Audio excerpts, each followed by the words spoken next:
একটা সাইন পেলেন কিন্তু পালস পেলেন না, বিটও সেরকম পেলেন না, আবার মরে যাওয়ার পরেও 2 মিনিট পর্যন্ত বিট মাঝে মাঝে হালকা হালকা পেয়ে যাবেন, আপনি কনফিউজড যে সত্যি সত্যি বেঁচে আছে কিনা। তাহলে 1 মিনিট থেকে 3 মিনিট অপেক্ষা করলেন, শেষ পর্যন্ত কি করবেন, মুখটা চেপে ধরে বন্ধ করে তুলো একদম ফাইন করে নাকের দিকে ধরবেন, ধরলে বুঝতে পারবেন যে তুলোটা আপ ডাউন হচ্ছে কিনা। কিন্তু দেখা যাবে সেখানে এতটাই হাওয়া হচ্ছে সেটাও বুঝতে পারছেন না।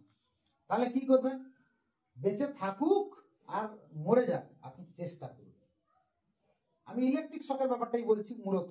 তাহলে ইলেকট্রিক শক, ইলেকট্রিক ওয়্যারটা বিচ্ছিন্ন করা হলো, বিচ্ছিন্ন করে আপনি দেন এন্ড দেয়ার সিপিআর দিন, কার্ডিও পালমোনারি রেসিপিয়েশন। কে কে সিপিআর করেছেন বা সিপিআর সম্বন্ধে করেছেন তো ধারণা আছে?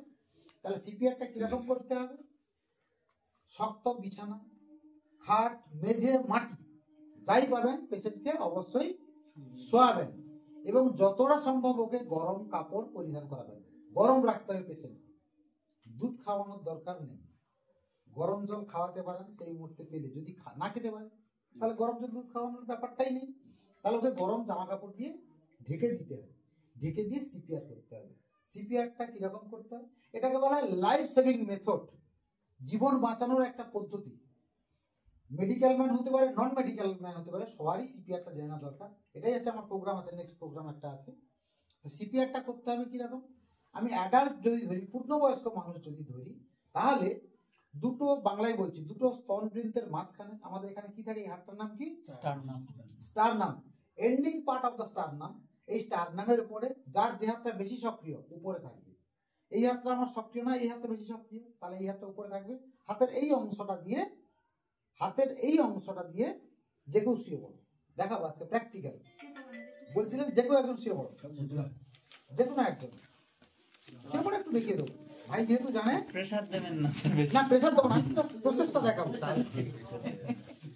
অচল হাড় অচল হয়ে যাবে। না না, আমরা অনেকে রিপস ভেঙে দিয়েছি। হ্যাঁ রিপ ভাঙবে না, তোমার ভাঙবো না। তো কি করতে হবে, আমাকে এই বুকের উপর আনতে হবে, এই বুকের উপর, আমি এখান থেকে করলে হবে না, এই বুকের উপর আনতে হবে। তাহলে আমার কোন হাতটা বেশি সক্রিয়, ডান হাতটা আমার বেশি সক্রিয়। হাতের এই জায়গাটা রাখতে হবে কোথায়, end part of the sternum, স্টারনামের শেষের দিকটা, মানে পিছনের দিকটা এইখানটা, এবং দুটো স্তনবৃন্তের মাঝখানে, মানে এই জায়গাটা রেখে এটা চাপ দিতে হবে। এই এই এইরকম চাপটা দিতে হবে, হাতটা সোজা থাকবে, বেঁকিয়ে না, এরকম না, হাতটা সোজা থাকবে। এই আর আমি বসলে হবে না, একটু উবু হয়ে বসতে হবে, দেখেছো? প্রেসারটা পাওয়ার জন্য সরাসরি থাকবে, তবে তো প্রেসারটা আসবে। এইটা দিতে হবে, শুয়ে থাকবে। এটা দিতে হবে কত মিনিটে, অ্যাডাল্ট হলে 60 থেকে 70 বার। কারণ আমাদের হার্টের বিটটা কত মিনিটে, যখন বয়স বাড়বে আস্তে আস্তে কমবে, তাহলে এভারেজ দিয়ে আমাদের পালস রেট কত, 72। তাহলে 60 থেকে 70 বার দিতে হবে। 15টা চাপ দেওয়ার পরে দুবার মুখে ফু দিতে হবে। মুখে ফুটা কিরকম দিতে হবে না, যদি সহযোগী কেউ পাওয়া যায় ভালো, ওর নাকটা চিপে ধরতে হবে, দিয়ে মুখটা হাঁ করাতে হবে, হাঁ করে কাট করে দিতে হবে, আগে গলায় কিছু আটকে আছে নাকি দেখে নিতে হবে। দেখে নেওয়ার পরে গাল ফুলিয়ে জোরে ফু দিতে হবে, ফ্লেনি এরকম না, জোরে ফু দিতে হবে যেন ছাতিটা ফুলে ওঠে।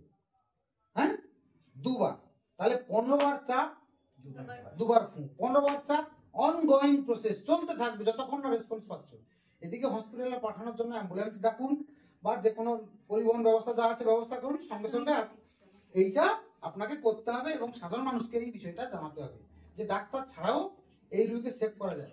ভেরি রিসেন্ট, মানে ভেরি রিসেন্ট বলতে গত বছর বর্ষাতে একটা আমার চেম্বার থেকে 2 কিলোমিটার দূরে একটা পেশেন্ট এরকম হয়ে গেছিল, মানে ভাবতে পারবেন আমার চুল ফুলে উঠছে, সবাই যেন মরে গেছে। একজন ডাক্তারবাবু গিয়ে ও দেখে বলে মরে গেছে। আমি বলছি দাদা যাচ্ছ, হ্যাঁ চলে এসো, ঠিক আছে গিয়ে তো দেখি। গিয়ে দেখে আমি সিপিআর দিয়ে প্রায় 45 মিনিটের বেশি, আমার জ্ঞান ছিল না, আমি টোটাল ভিজে গেছি ঘামে, আমার জ্ঞান ছিল না। ওকে ফার্স্ট টাইম একটা ইনজেকশন দিয়েছি, কি ইনজেকশন দেওয়া যায় তোমরা জানো সেটা, কি আর কিছু একটা দেওয়া যায়, দিয়ে মোটামুটি সিপিআর দিয়েছি। 45 মিনিটের বেশি সিপিআর দিয়ে পেশেন্টটা ফার্স্ট চিৎকার করলো মা, মানে এত জোরে চিৎকার করেছে আমার কান ফেটে যাবে, এত জোরে চিৎকার, মানে আমি কেঁদে ফেলেছি। ওই মুহূর্তে আমার চুল ফুলে উঠছে, আমি ওই মুহূর্তে আমি কেঁদে ফেলেছি। আমিও ভাবতে পারিনি যে ওই পেশেন্টটাকে আমি সেভ করাতে পারবো, আমি কেঁদে ফেলেছি। সঙ্গে সঙ্গে মোটর ভ্যান করে ওকে চেম্বারে নিয়ে এসে অক্সিজেন দিলাম, দিয়ে পেশেন্ট মানে এর থেকে বড় পাওনা কি হতে পারে। এবং ওই পেশেন্টটা পরে খুশি হয়ে আমাকে খাইয়েছে, এই প্যান্টটা গিফট করেছে, পরে আছে এই প্যান্টটা গিফট করেছে ওরা। এটা এটা টাকা না, এটা আমার কাছে একটা অমূল্য সম্পদ, এটার মূল্য হয় না এই সিপিআর এর জন্য। এই জন্য সিপিআরটা সবাইকে শেয়ার করতে চাই। মোটামুটি সবার একটা সম্যক ধারণা তৈরি হচ্ছে। সিস্টেমটা কি, অ্যাডাল্ট যদি হয় তাহলে আমাকে করতে হবে এই জায়গাটা end part of the sternum, প্রথমে যে হাতটা শক্তিশালী সেটা উপরে থাকবে, এই এই আমাদের এই পামের এই অংশটা থাকবে এইখানটায়, হাত সোজা থাকবে, আমি এরকম এই এই কতটা দিতে হবে, 2.5 ইঞ্চি, 2 থেকে 2.5 ইঞ্চি ডিপথ হবে বা 5 সেন্টিমিটার ডিপথ হবে। এটা দিতে গিয়ে আমাদের রিপ কিন্তু 2-1টা ফ্র্যাকচার হতেই পারে, কিন্তু তাকে বাঁচানো দরকার। এই জন্য পেশেন্ট পার্টিকে আপনি যদি ডাক্তার হন বলে দিতে হবে যে দেখুন এটা করতে গিয়ে ওর কিন্তু একটু হাড়ও ক্ষতি হতে পারে, এটা মেনে নিতে হবে, তাহলে আমি ওকে বাঁচানোর চেষ্টা করছি, বাঁচাতে পারবো না ও গ্যারান্টি নেই, চেষ্টা করছি, এটা বলে নিতে হবে, নিয়ে এটা প্রেসারটা দিতে হবে, ঠিক আছে। আর বাচ্চাদের হলে এটা করতে হবে 100 বার, 115 বার, 20, যত ছোট বাচ্চা হবে তত বেশি। তখন বাচ্চাদের ক্ষেত্রে কি হবে, প্রেসারটা কিন্তু এতটা হবে না, কিন্তু এই 2 থেকে 2.5 ইঞ্চি প্রেসারটা একটু কম হবে, ঠিক আছে, এটা খেয়াল রাখতে হবে। মোটামুটি এই সিপিআর দিয়ে অনেককে কিন্তু বাঁচানো যায়। ইভেন আমাদের রায়দিঘি ব্লকের একজন ডাক্তারবাবু কালু সোনাবাবু, উনি মা ফ্লাইওভারে একজনকে ওই রোড ট্রাফিক অ্যাক্সিডেন্ট হয়েছিল 2020-তে সম্ভবত, সিপিআর দিয়ে বাঁচিয়েছিলেন। আচ্ছা, এরপরে আরেকটা হচ্ছে হেমলক প্রসিডিওর। হেমলক